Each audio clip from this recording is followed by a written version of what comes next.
If Obamacare does not get enough young people to sign up, there is a provision in the law that says taxpayers may have to bail out insurance companies. Florida Senator Marco Rubio wants to strike that provision now. Lars Larson, syndicated radio host on Compass Media Networks, and Emily Tish Sussman is campaign director for the Center for American Progress Action Fund. Another bailout, folks. Good day to both of you. My esteemed colleague, Allison Lane Camerata, with today's first question. Wow, that's quite an intro. It's a Monday. Emily, what do you think? Is there any way that we could see another bailout if the economics of Obamacare for insurance companies doesn't work?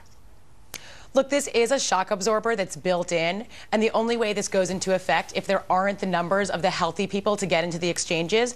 But everything we've seen is that this is actually on track. In fact, if we look at the numbers compared to Massachusetts, which is in many ways the test, we're actually ahead of enrollment on Young and Healthy in Massachusetts. But hold on, Emily, I just want to stop you because according to a Reuters analysis of 7 states, so they use those as representative, they found that only 22% of enrollees are 18 to 34 years old. The administration had said it needs 38% of enrollees to be in that magic sweet spot. So according to Reuters, the number is lower than the administration had hoped, and the math won't work.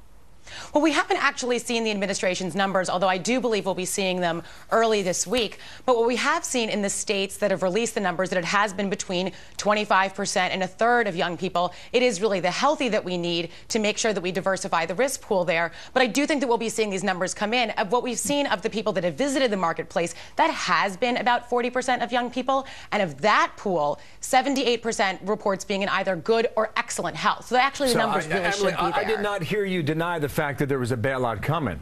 And if that's the case, Lars, I mean, wow, yes. You want to make a law even more unpopular? Let people know about this. Well, think about this. This thing is already going to funnel about $1 trillion from the taxpayers to the health insurance industry over the next 10 years. That's from the CBO. And then you think about what Emily was saying. Emily, with all due respect, the people who are likely to sign up for Obamacare first, if they're young, are generally the folks with medical problems already. Now, if you ask them, how do you feel? I'm generally healthy, except I have these problems. Those are going to be more costly cases. And when you talk about this being a shock absorber, yeah, and the American public gets to be the piston in that shock absorber that takes the losses. No wonder the insurance industry hasn't been griping about this mess of Obamacare. They're laughing all the way to the bank. If they write good policies, fine. If they write bad policies and they lose money, the taxpayers eat 80% of the losses. That's a ripoff, and it should go away. That medicine will not be swallowed easily. Yeah, so Emily, I mean, what do you say about this? I know you're saying sort of fingers crossed, it looks like things are going in the right trend, right. But can you imagine another bailout?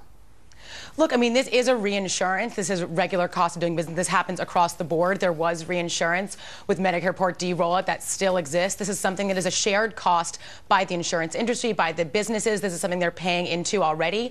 But even if they only hit half those numbers, so even if they only hit half the young people's numbers, they're only expecting a very small increase in premiums over the next year. So it is actually a key piece of the law to keep this reinsurance there. Well, we'll see if Senator otherwise, if they Rubio is repeal successful. We got to run Lars quickly. I smell a revolt if that happens.